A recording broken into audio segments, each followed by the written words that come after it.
Hello, welcome back to the channel. Today we're diving into how to use Trello's card layouts.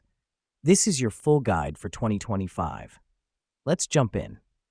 First things first, log into your Trello account and select the board you want to organize. Now, why do we do this? Well, Trello's layout organizes tasks into cards, and these cards are contained within boards. So your first step is always choosing the right board. Now that we've done that, let's move on to creating a card. Click on the Add a Card option under any of your board's lists, then give your card a name and hit Enter.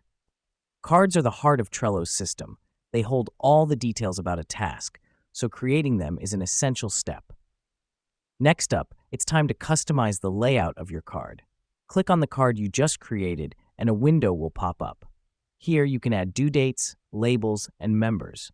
This helps us because it gives us a way to categorize tasks, assign responsibility, and keep track of deadlines. Now, let me explain why this matters.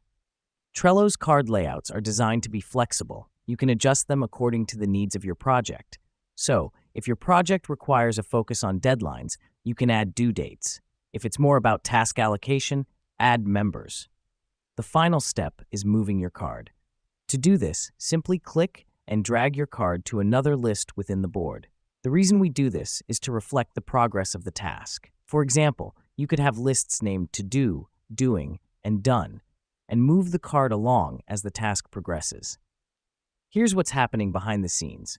This simple act of moving cards helps visualize workflow and project progression, making Trello a powerful tool for project management.